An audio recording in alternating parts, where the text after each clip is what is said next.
4월 27일 월요일. 버림받지 않는 존재. 일본의 한 동물원에서 태어난 아기 원숭이 펀치가 사람들의 마음을 사로잡았습니다. 태어나자마자 어미에게 외면당한 펀치는 사육사들 손에서 자랐습니다. 갓 태어난 아기 원숭이는 안정감을 얻기 위해 어미에게 매달리는데 펀치에게는 매달릴 어미가 없었습니다. 사육사들은 여러 인형을 넣어주었고 펀치는 그중 오랑우탄 봉제 인형을 가장 좋아했습니다. 무서운 일이 생기면 재빠르게 달려가 그 인형에 안겼고 사육사들은 그 인형을 오랑우탄 엄마라고 부릅니다. 무리에 합류한 뒤에도 처음에는 다가가면 밀쳐지는 날이 많았지만 시간이 지나면서 다른 원숭이가 펀치를 안아주거나 털을 다듬어주는 모습이 관찰되기 시작했습니다. 어미에게 버림받은 작은 원숭이에게도 기댈 곳이 주어졌습니다. 하나님은 우리를 홀로 내버려 두지 않으십니다. 세상에서 밀쳐지고 외면당하는 순간에도 그분은 우리 곁에 계십니다. 여인이 자기 젖 먹는 자식을 잊을지라도 하나님은 우리를 잊지 않으신다고 말씀하셨습니다. 지금 외롭고 힘든 자리에 있더라도 낙심하지 마십시오.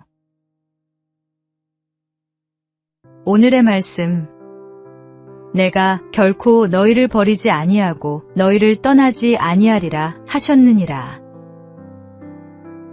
오늘의 만나. 기댈 곳이 없다고 느껴지는 그 순간 하나님이 이미 당신 곁에 와 계십니다. 혼자가 아닙니다.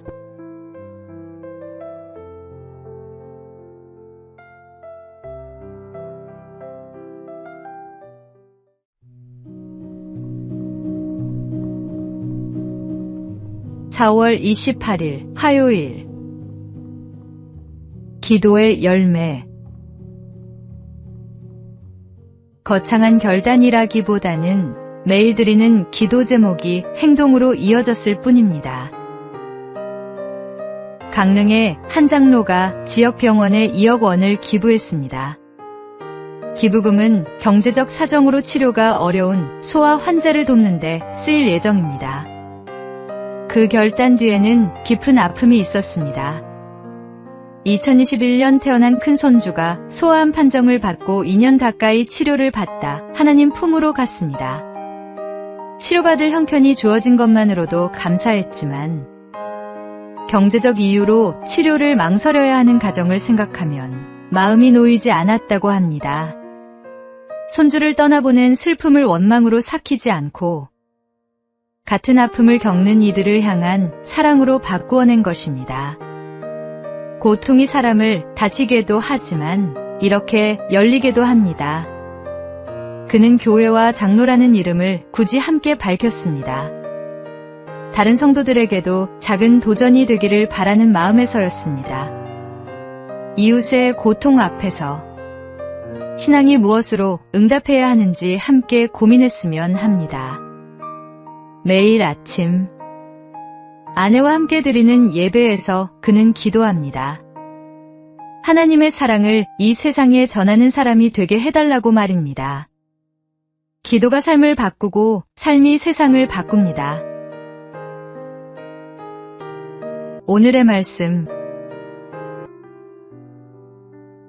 이와 같이 행함이 없는 믿음은 그 자체가 죽은 것이라. 오늘의 만나. 오늘 내 기도 제목이 삶 속에서 행동으로 이어지고 있는지 돌아보십시오.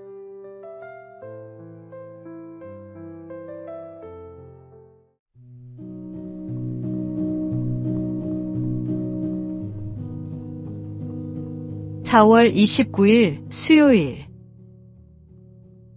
배추 잎사귀 하나. 어느 날 새벽부터 배추밭에 나간 우장춘 박사가 한낮이 되어도 돌아오지 않자 연구실의 한 제자가 연로한 선생님이 걱정되어 배추밭으로 갔습니다. 이마에 송글송글 땀방울이 맺힌 우 박사는 숨쉬기가 힘든지 한 번씩 심호흡을 해가면서 배추 포기 하나하나를 들여다보며 노트에 기록하고 있었습니다. 놀란 제자가 달려가 선생님, 이 땀 좀 보십시오. 이건 제가 할 테니 들어가 쉬십시오 하며 노트와 연필을 받아들려고 했습니다. 그러나 우장춘 박사는 괜찮네, 이것만 마저 하고 갈 테니 먼저 들어가게 하며 다시 배추를 살폈습니다. 결국 선생님의 고집을 꺾지 못하고 옆에 멍하니 서 있는 제자에게 박사는 한참 만에 이렇게 말했습니다. 자네, 내 얘기 하나 들어보겠는가? 내가 죽은 뒤 누군가가 너는 세상에 태어나서 무엇을 했느냐 하고 물으면 배추 잎사귀 하나 사람들 먹기 좋게 만들어 놓고 왔습니다 하고 대답할 생각이네. 그리고는 또 배추를 들여다보았습니다. 우 박사는 조국의 농업 근대화를 자신의 역사적 사명과 과제라고 생각했습니다. 그리고 조국을 너무도 사랑했기에 일본의 파격적인 예우를 거절하고 강제 추방당하면서 귀국했습니다. 하나님이 당신에게 묻습니다. 너는 무엇을 하고 있느냐? 오늘의 말씀. 오직 주께서 각 사람에게 나누어 주신 대로 하나님이 각 사람을 부르신 그대로 행하라. 내가 모든 교회에서 이와 같이 명하노라. 오늘의 만나. 하나님이 내게 맡기신 자리가 크든 작든 그 자리에서 끝까지 충실한 것이 곧 부르심에 응답하는 삶입니다.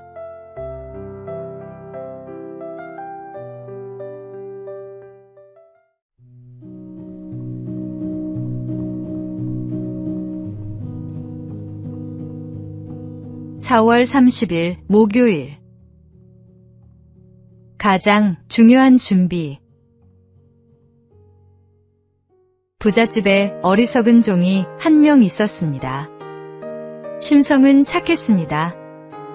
하루는 주인이 그에게 지팡이를 주며 말했습니다.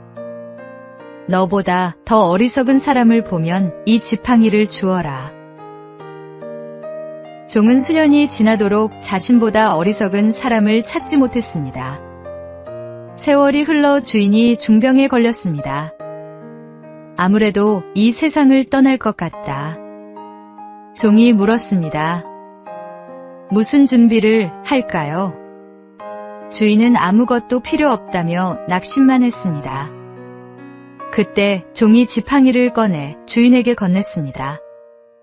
짧은 여행을 가셔도 이것저것 준비하시더니 영영 못 돌아오는 길을 떠나면서 아무것도 준비하지 못하신 당신이 저보다 어리석습니다. 주인은 한동안 말이 없었습니다. 평생 영리하다 자부했던 자신이 정작 가장 중요한 것을 준비하지 못했다는 사실을 그제야 마주했기 때문입니다. 우리는 여행 한번 떠나면서도 꼼꼼히 짐을 쌉니다. 누구에게나 반드시 찾아오는 그날이 있습니다. 그런데 우리는 그 가장 중요한 준비를 가장 쉽게 미룹니다. 언젠가 우리 모두는 주님 앞에 서게 됩니다. 그날을 위한 준비는 거창한 결단이 아니라 오늘 하루를 주님 앞에서 어떻게 살았느냐에 달려 있습니다. 오늘의 말씀. 한 번 죽는 것은 사람에게 정해진 것이요 그 후에는 심판이 있으리니. 오늘의 만나. 오늘 내 삶이 영원을 향해 준비된 삶인지 돌아보십시오. 본향을 향한 발걸음이 흔들리지 않도록 주님께 붙들리십시오.